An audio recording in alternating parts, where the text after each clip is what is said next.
قبل ما نتكلم عن الاهلي ومباراة الاهلي هكلمك عن افضل حاجة ممكن تحصل من حد مش محتاج يكون ترند ولا اي حاجة. تصريح بيب جوارديولا التاريخي، قال كلمات للتاريخ بشأن اللي بيحصل في اخواتنا المسلمين، واسمعوا قال ايه: هذا العالم اصبح مليء بالظلم، وان كل شخص بينظر لمنزله فقط ويغض بصره عن ما يحدث لجاره. انظر لما يحدث اليوم حول العالم ونحن نجلس هنا لا نفعل لهم شيء.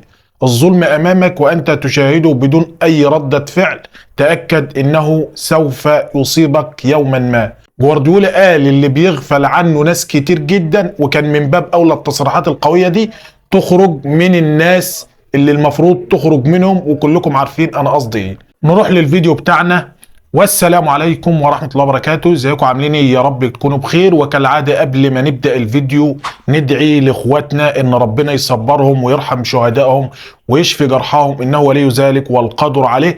ودي اقل حاجة ممكن نقدمها لهم وهي الدعاء. ويلا نروح للمباراة. اي حد اهلاوي مش اهلاوي يقول لك الاهلي اداؤه مقنع النهاردة، قول له انسى الكلام ده. الاهلي ما راحش النهاردة المحلة.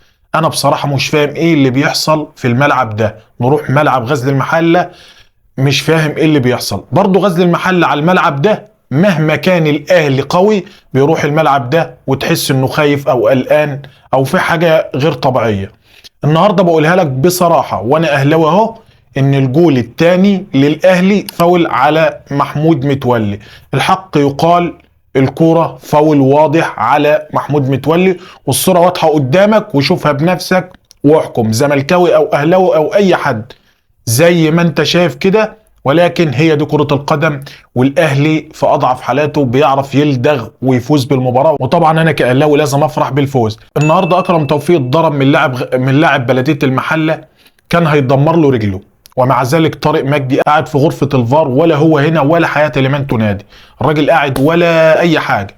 يا جماعة اقسم بالله انا ما بحب اتكلم عن التحكيم، بس ليه كرة زي دي انتوا شايفينها قدامكم تعدي على الحكم وتعدي على حكم الفار، واللي هي اصلا دي وظيفته مساعد حكم الساحة، المفروض يرجع لحكم الساحة ويكلمه. انما سيبك من التحكيم. النهاردة امام عاشور ما لعبش كرة، ودايما عاوز يروح يجيب جول لوحده، وده ما ينفعش طبعا، لان كرة القدم لعبة جماعية، والاهلي مش كده، مش بيحب اللاعب ده.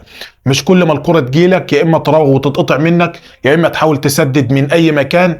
ده ما ينفعش. وبقولها لك لو على الوضع ده هنخسر من الترجي رايح جاي في النهائي دور الابطال. وبيرسي تاو ما لعبش النهارده هو كمان ولا اي حاجه، ولا جه المباراه. ومعنى ان عمر كمال ينزل يلعب ربع ساعه وياخد رجل المباراه، يبقى في حاجه غلط، في حاجه غلط. طالما عمر كمال نزل يلعب ربع ساعه وخد رجل المباراه، في حاجه غلط. الراجل نازل ربع ساعه وخد رجل المباراه ازاي؟ ولا محمد هاني لعب كره النهارده ولا كهربا. مش فاهم في ايه يا جماعه الحقيقه. لحد دلوقتي انا مش فاهم ليه محمد مجدي قفشه ما بيلعبش. ومحدش يقول لي ده نزل وما عملش حاجه.